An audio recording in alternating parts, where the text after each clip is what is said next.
ajouter par rapport à la question de l'honorable Tunkara sur les... C'est 1 million, c'est pas par mois, hein, c'est pour toute la vie, si vous voulez. On donne 1 million, voilà. Alors, maintenant, deuxièmement, par rapport à l'honorable Salifou, l'honorable Samal a dit, vous savez, le procès est ouvert.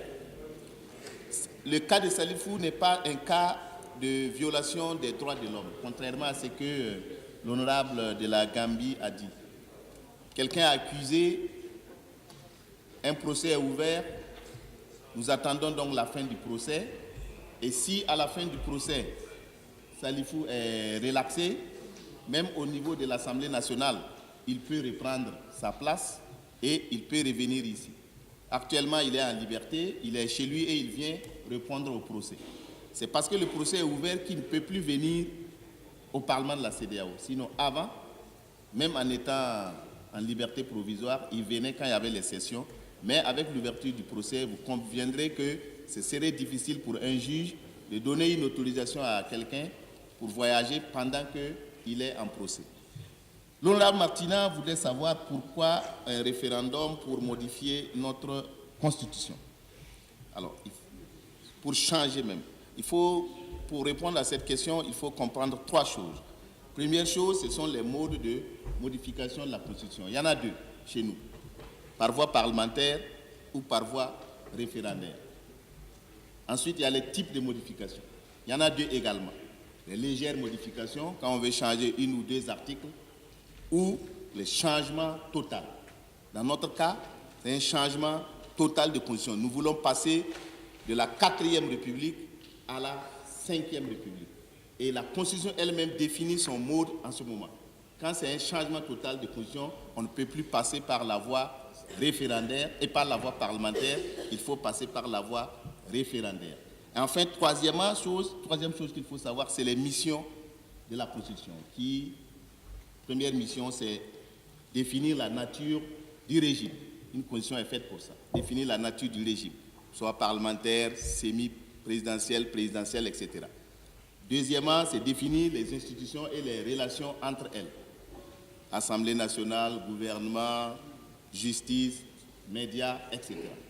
Troisièmement, c'est définir les droits et devoirs des citoyens. Et enfin, quatrièmement, c'est répartir les pouvoirs entre ces différentes institutions. Quand vous voulez toucher à une de ces missions, vous ne pouvez pas faire des modifications légères. Il faut faire un changement de constitution, donc un référendum. Or, nous voulons modifier ces missions-là.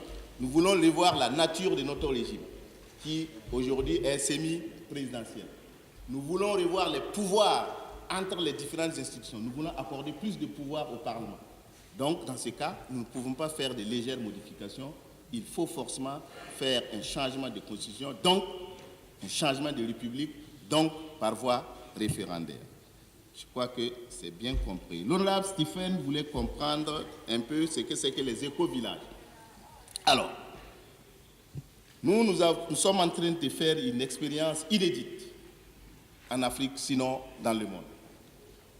Nous voulons prendre des villages, 2000 au total. Mais nous avons commencé avec 12 villages expérimentaux. Qu'est-ce que c'est?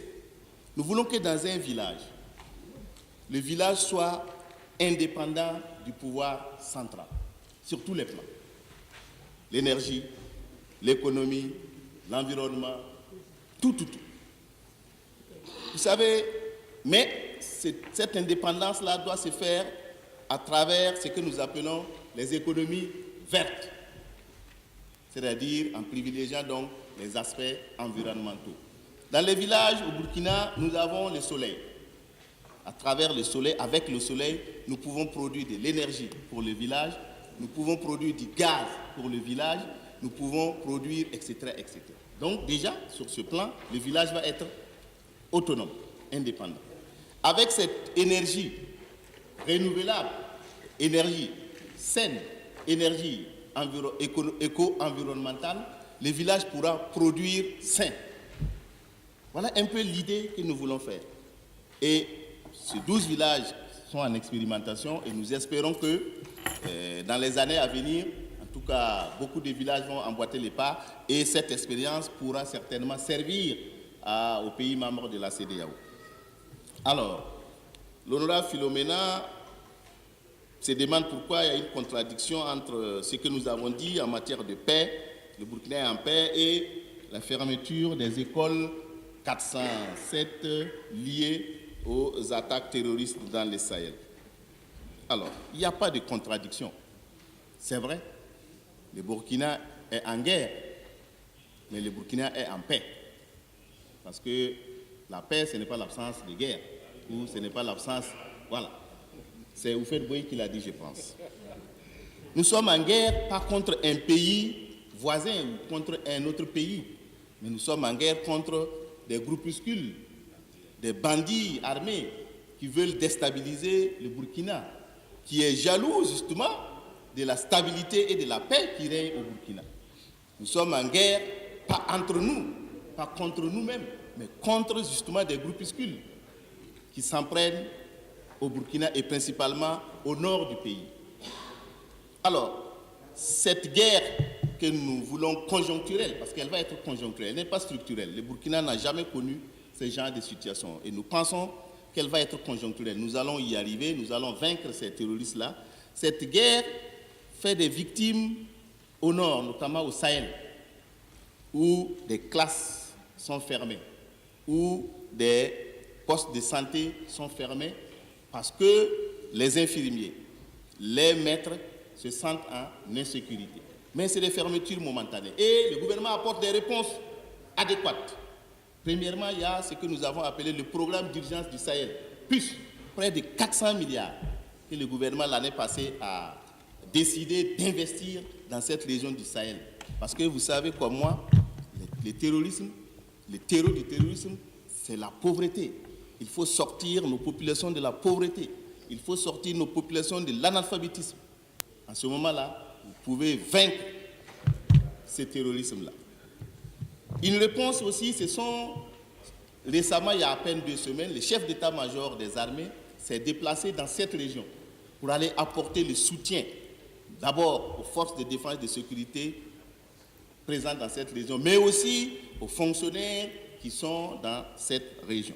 Et nous pensons que bientôt, avec l'aide de la communauté internationale, dont la CEDEAO, qui nous saluons au passage l'appui et le soutien qu'elle nous apporte, nous pensons donc que nous allons arriver à bout de ces fléaux des temps pas anciens, modernes.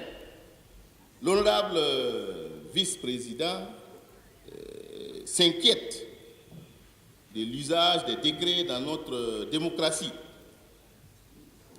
Non, il n'y a pas, nous sommes bel et bien dans un régime démocratique.